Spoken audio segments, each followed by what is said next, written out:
Good morning. Here Good we are, morning. live as promised. A baseball hat and some lipstick is as good as you're getting from me today, but I did put on a Santa shirt for you. Oh, there you go. So I am not feeling great this morning, but I promised you guys that we'd be live. So Tracy's here with me. Karen has a headache, so she is not coming to join us. But Tracy and I are here because here we are. Yes. Wait for notifications to go out for you guys to catch up with the fact that we're live. So Tracy and I have been going through the workbook that we were talking about last week. So I think maybe we might just start riffing on this while you guys catch up with the fact that we're online. So excuse me, we do have a free workbook. I think it's called Creating Your Blueprint for 2024. It is a PDF file that you can access if you go to applyhappiness.com and you look in the menu bar. There's a tab that says free stuff. And if you click it, you will find it. And hey, Dodie, how are you? Good morning. So you can download this workbook. So what the workbook attempts to do, and Tracy and I are just talking about next year, we're going to create a workbook that we're actually going to publish on Amazon again. So you'll be able to buy it and it will be in a book, format. And then you can work with it all year long, and we'll probably bring it out in October. So this is a project that her and I are going to do together. So we'll keep you posted on how all that plays out. How are you guys doing, by the way? It's 2 days till Christmas? Oh. I have not. That's crazy. I have not found my Christmas spirit yet. I'm still looking for it. I'm hoping to find some this afternoon. It has just been. This has been one of the roughest months I've had in a long time. We still have a sick animal. And we are just really determined to let him walk out on his own time frame. Yeah. But it's, requires care for him on the daily and, just constantly looking to see, is he all right? And so it's just, it's like a dying human, truthfully, a human that's transitioning out, and reminds me of what we went through with my grandfather when we had him home with hospice, and what we went through with my mother when we had her with hospice. So it's a little triggering. It's John and I, my husband and I, were talking about this because that's something that a lot of people can't do or won't do. They want to force an exit, or they just want it to be over, or because it's very, very profound and very heartbreaking and very joyful. It's all the things to just sit with someone as they're, going along, preparing to transition into what's next. So there have been a couple times where I've had a breakdown and, just said, let's just make the call. Can't do this. Yeah. But, the cat he's up, and he journeys out once a day from the little space where he's hanging out, and he's going to the bathroom, and so he's, and we're using some holistic, things to help him out. And, we have our neighbors that have been so sweet, and they recommended a few things. They have a farm, and so they've, been over and checking in every day. And so I feel like my whole world is on Merlin watch. Right. And I realized I haven't really written anything in 2 years. And when this is complete, I probably will write something, because there's so many lessons in here. One of which is never judge anything by the way that it looks, because for the last 2 weeks, we thought every night when we went to bed, that's it, it's over. And every morning we wake up, and this guy's just sitting there with his paws crossed, looking around, and his tail is always going. Cat's got attitude. So even though he can barely, he's very compromised, but his tail is just yeah, I'm here. And so we're okay, we don't know what you're you know, I've had my girlfriend is a Reiki master. I'm also a Reiki master, but I had her come over. Like, we're like, are we missing something? Is there some energetic, like, you know, and this guy just has a mind of his own and a mission of his own. So we're just being, respectful of that, I guess is probably the best way to say it. And, it is definitely teaching us something. One of which is, you know, don't ever judge anything by the way that it looks, because I promise you, every night for the last, like, now we're just like, okay, who knows? But like for about 10 days, we were like, nope, it's over. And then we like wake up in the morning, we're like, okay, who's gonna go look? You know, and then there he is. Yeah. So, um, it's me. You turn that yeah, off. and we did, just in case anyone thinks we're like not, like, we did the whole vet thing. It was, you know, a lot of money, trips to the vet. We're, yeah. So it's just like, it's a thing. It's on its own timetable, and we're just gonna let it, you know, let Merlin decide when Merlin's leaving, and we're not gonna let anyone else decide that for him. Yeah. Yep. So just like people, right? Unfortunately, when they make their decision, we have to give them permission to do it the way they want to do it and release them mom, from right? We didn't agree. Yep. Yeah. I mean, we didn't agree with, you know, her. Yeah. I mean, that was hard. This is hard. This is just, it's just interesting that it's happened. It's like, it's happening right in the holiday, right? So it's like, really? Like, okay. So I'm just trying to, like, it's also teaching us to just like be in the moment, be present in the moment, right? Yes. And all we have. Yep. And yeah. So I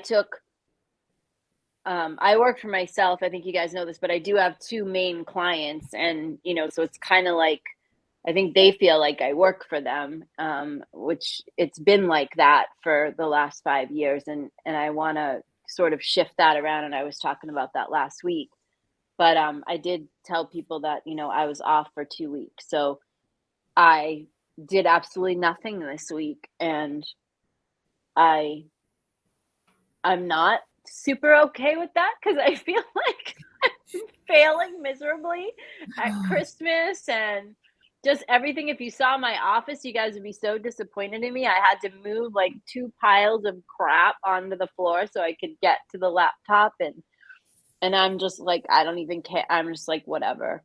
So I started to feel, because I promised you guys I would work through this workbook, I started digging into it last night. So honestly, that inspired me a little bit. I was like, okay. And I started to look at, so what the workbook is good for is looking back at 2023. And then, you know, after you get through that first half, then we start talking about what do you want to see for 2024 and beyond. So I did get a little bit of inspiration, and I started to feel a little better about everything. So I do recommend, you know, that you print out the workbook and that you dig into it a little bit. Tracy, what are you finding in there as you work through? Really like the part about what habits or behaviors are you leaving behind, you know, to finish off the year strong. It's really important to identify what didn't work so that you don't carry it with you, because guess what? Next year will just be a replica of this year. And if you want to be in a different place, you have to like just jump in with both feet and say, okay, I'm going to try something new. And even if you have to talk to people like, well, how did you do it? And what do you recommend? And what do you see? Just to be able to release the thing that sometimes we can't even notice. It's really, it leaves a breath of fresh air for a space for something new to show up. So let's talk about, are you willing to share some of your stuff? You know me, I'll just share. I'll overshare. So I filled that one out. Some of these might surprise you guys, but you know me, I'm nothing if not candid and authentic. What habits or behaviors do you need to leave behind as you finish off this year? Not standing up for myself. And what I mean by that is, you know, when we talked about this last week a bit, when Antonio was small, you know, I had to do certain things to make sure I had to do certain work, certain types of work, right? I'm really good at I'm good at a lot of things, I'm good at operations and details and all that. Like I'm really, to me, like I've been doing it for so long, I could do it in my sleep. So it's just something that I'm super practiced at as far as running a company, a business, that kind of stuff, right? My brain just works like that. But doesn't mean that I'm necessarily fulfilled with that work anymore. So when I say standing up for myself, it's like I've just in the last few years, like I just say yes, right? Like client says, "Oh, blah, blah, blah." I'm like, "Oh, I'll take care of it. I'll fix it. I'll do it. I'll Mm. handle it. I'll." And then, all of a sudden I realized over the last definitely over the last probably since the summer, like I just don't have joy in my daily like what I have to do every day. I'm just not like I don't wake up like ready to knock it out of the park, which is so not like me for anybody, any of you that really know me, because I teach that and I'm like so standing up for myself, which is to say drawing this line in the sand and saying, you know what? I don't know how I'm gonna make like I don't know what I'm Mhm. gonna do, but I know I don't really want to do this anymore. And just Yeah. being honest about that and telling the people that need to be told. And part of that is like stop being afraid that I can't make money on my own. And again, I work for myself. What I mean by that is I've always done a particular work that brings in the bulk of what comes into my company. And so it's like I have to have faith in myself that I can switch the way that looks or switch up that work. Um, Other people have a lot of faith in me that I can do that. I don't seem to. Uh, I don't seem to have. Yeah, I don't know. I mean, I know I can. I don't know. There's some shift that has to occur with me. And that's part of what I've been trying to just sit in this for the last week so that the shift can occur so that when I do have some of the conversations I need to have, they're, they come out the way that I want them to. Um, Using available credit as cash is just something that Ah. does not Mm. work. Mm. So I have stopped that practice over the last few months, but that was something I had to teach myself, and we talked about that on the financial class that we did um a few weeks, I don't know, a month or so ago. Yeah. And not counting calories also for me. I'm not overweight, but I like to maintain a particular weight, and it's easy to fool yourself about because I don't eat processed food and I don't eat sugar, blah blah blah. So it's easy for me to tell myself, "Oh, you're healthy. You don't need to track what you eat." But pecans are a food staple for me, and unfortunately, they're super high in fat. So it's like, to track like my son is a coach, so he does my workout program and gave me the ratios that I should stay within, Hmm. and I'm like, oh yeah, that's interesting. Right. Hmm. So, I mean, I see, it's holding yourself accountable, right? Like it's just a personal thing. So, those are some of the things that that I'm going to shift this year. What about you? Yeah. So I am realizing how my passion for something could come across with more rigidity than's necessary, and I feel like sometimes my opinion about something would put somebody else in a defensive mode just because of what I believe in. And so I'm learning on how to speak my truth and not steamroll somebody. So I tell myself all the time, I'm in the Midwest. It's a little bit laid back here. In Boston, I could probably keep up with my attitude and people would get me because we're all on the same page. But here it's a little bit gentler. And so I often tell myself to put my Boston in my back in my pocket, Yeah, and come from yeah, a loving place. And so coming from a loving place is really huge for me, and to not judge myself in the habits that I have. And most of it is around exercise and food intake and what I allow, the lotions and potions and the sprays in my house. Like there's so much rigidity, and it's really comes from a place of that I almost lost my life as a result of a dis-ease.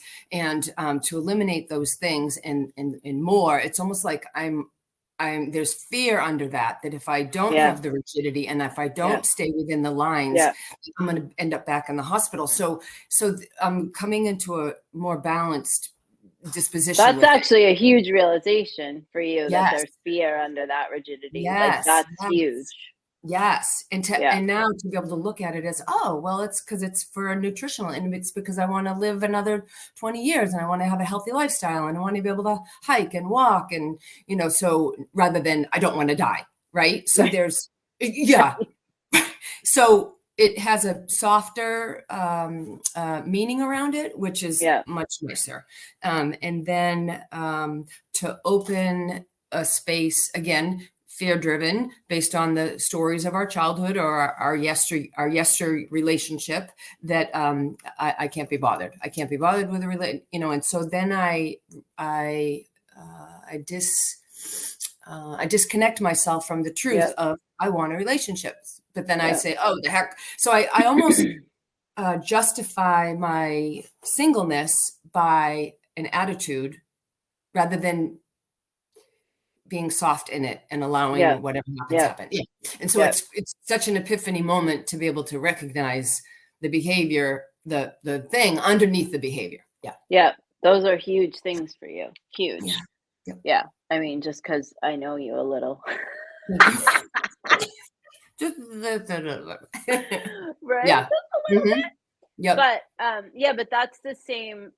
I mean, my like, oh, I want to fix it. I'll do it. I'll take care of it. It comes from growing up with alcoholics, right? And so people were always, not always, but like a good part of the time at like whatever, people were out of control. They were erratic. Yeah. And so I wanted to stabilize, right? Even though I was like 9 and 10 and whatever, like I was even like mixing drinks at 11 and monitoring how much alcohol I was putting in the drink based on the level of what I saw, like whoever I was making the drink for, how they were behaving. Yep. And so I see that some of the work situations that I took on, the people that I'm serving mirror some of the people that I grew up with. And I just fell right into that old, I'll fix it, I'll handle it, don't worry, I'll make it nice for you. And I just don't think I saw it. I mean, obviously people in life, lots of people will mirror lots of people and all that. And I don't think that, I mean, that's just life. Yes. So it's not about like staying away from the people, because everyone that has been and is a client of mine is very, very good to me and very kind to me. It's just about me recognizing, oh, like this looks like that, and it's triggered me to behave in a certain way, and that's my fault. Like, I have the accountability there. So it's not anybody out there, it's me. Like, oh, you are behaving in an old pattern. And I don't think I really saw that until I pulled myself back just a bit and thought about like, why all of a sudden am I so distressed in my thing? Like, why am I feeling like this? So that's been interesting. And it was interesting. Go ahead. I was going to say, our survival skills that we create as young children into young adults, young, middle school, the survival skills that we implement to be able to be sane at the end of the day in our little world, we don't need them in adulthood. We needed them when we were little because of the situation. The kids would pick on you in the playground. Well, adulthood is so different, and to be able to separate from that, right? To be able to identify and separate and say, okay, well, that served me when I was young because of the situation I lived in. Well, now I'm prosperous and I'm healthy and I'm strong and I trust myself, and you can live a different life without that hook pulling you. Yeah. And some people, they stay stuck in the pattern, which is unfortunate. And then they stay in situations where, let's just say when they were little, people yelled at them, and then they stay in the pattern, and then they're in a world as an adult and people are yelling at them, and they're like, why is everybody yelling at me? Well, because you're not, whatever. It repeats itself until you can break free from allowing it to occur. Right. Yeah. And I think for the financial piece, like, you know, the way that my mother particularly ran her finances was, you know, she had her own unique way. We'll just leave it like that. And so Yeah. I grew up, you know, watching that pattern. And then, you know, she's a prosperity teacher and she looked upon available credit and things like that as, you know, as money to be used to circulate generosity or whatever. Yeah. So, you know, but I also realized I picked up some of that, like trying to make everything okay for people or trying to make it nice for people. Like I've, you know, I've probably enabled a fair amount of folks just trying to, just by over giving, right? Overdoing. And not taking care of me first. Like Mhm, mhm, never mhm. in my I can honestly say never in my whole life have I woken up and thought, what do I need today? What is Mm, good for me? Never. I'm mhm, 55 years mm, old. I have never, and still not like, but mm. at least I'm aware Yeah. because I wake up and I'm, you know, now it's like, okay, what does the cat need? What is it? What, you know, like whatever. And I'm, yeah, that's pretty interesting, you know, and I think that's why the whole self-care thing was like, oh, what's the, you know, and Can't be but bothered. I'm like, yeah, right. But I'm Mm. like, and but now I'm recognizing like, because I told you guys I tweaked my whatever and it's still bothering me, probably because all this isn't resolved yet, truthfully, because I'm a big like look at Louise Hay's book and figure out, you know, how your physical condition is attached to something mental. Yes. Um, and so I'm just being like I'm very just conscious of all this right now because I'm also Yes. I'm uncomfortable. And I'm Yeah. thinking, you know, I'm being kept uncomfortable until this settles itself out so that I don't go back and say, "Oh, never mind. I'll just keep doing it. It's okay." You know, Right. because maybe I would have. Maybe I would have just felt bad about the way I'm feeling and I wouldn't have spoken up or you know, I don't know. But it's almost like I can't not speak up at this point. Um so it's just I think it's interesting uh what we do to ourselves and we don't even notice, right? Like you don't even notice that you're trapped in some conversation. And this is where that, you know, Kendra Hall's book on the stories was really profound in that way because you don't realize you're stuck in an old story. I have Um, a situation. I had a client. She had to handle a situation, and she kept speaking of this confrontation that she needed to have. This confrontation. She was afraid of the confrontation. How can she have? And I said, "Okay, wait a minute.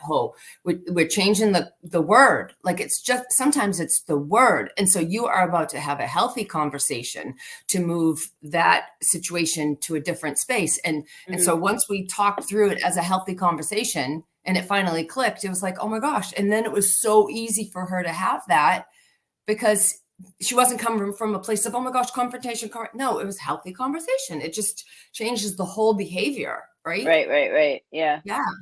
So, I mean, I think what I'd leave you guys with this week um, is just really start to dig in. You know, that workbook is great. If you don't feel like printing the workbook, then maybe think about, you know, what habits, Tracy's favorite page here is really a good one. What habits or behaviors do you need to leave behind as you finish off the year?